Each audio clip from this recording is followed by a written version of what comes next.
Stepney's visit to Sir Topham Hatt's railway was coming to an end. "We shall miss you," said Sir Topham Hatt. Then he turned his attention to all the other engines. "My railway is very busy, and I'm pleased with you, but you need help. A diesel is all that's available. Please do your best to avoid any disturbances." "What does that mean?" whispered Duck. "That means this diesel is difficult," snapped James. And he was. The diesel surveyed the shed. "Not bad. I've seen worse. At least you're all clean." The engines glared.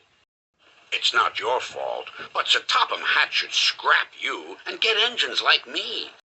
A fill of oil, a touch on the starter, and I'm off. No bother, no waiting. They have to fuss round you for hours before you're ready."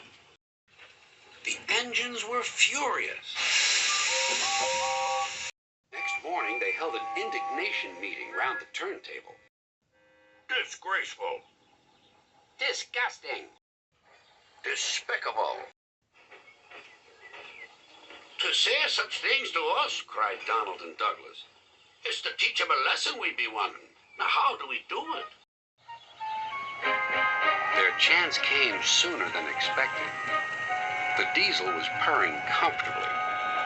An inspector watched a fitter making final adjustments. The wind tugged at the inspector's hat. The diesel was ready. "Look at me, Duck and Stepney. Now I'll show you something." He rolled proudly toward his coaches. Then it happened.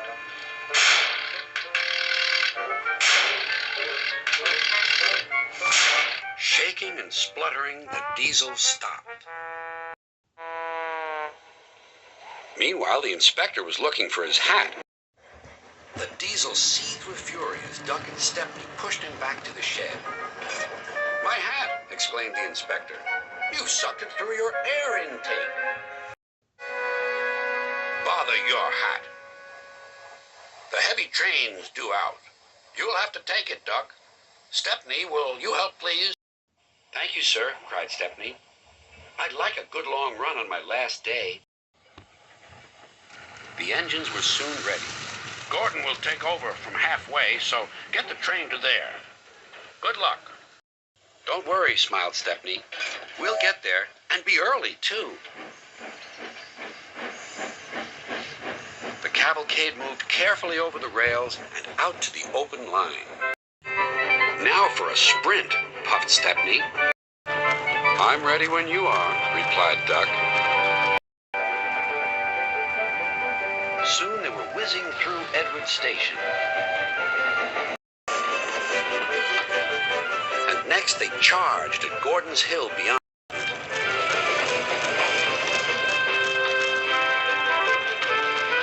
They felt the drag of the heavy coaches here. It was hard work.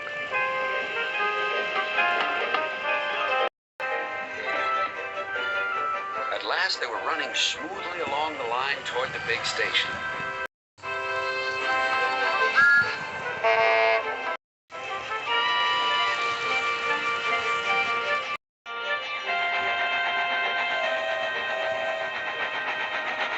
"Hello, you're early," said Gordon. "That's one in the headlamp for old Diesel. James says he's sick as boiler sludge, sulking in the shed. Serves him right for saying we're out of date." And Gordon chortled away. Next day, everyone came to say goodbye to Stepney. "Come back and see us soon," whistled the engines. "And you are always welcome on my Bluebell Railway, too," replied Stepney. Then he puffed away. What about Diesel? He'd slipped out while no one was looking. But he left two things behind: a rather nasty smell and a battered bowler hat.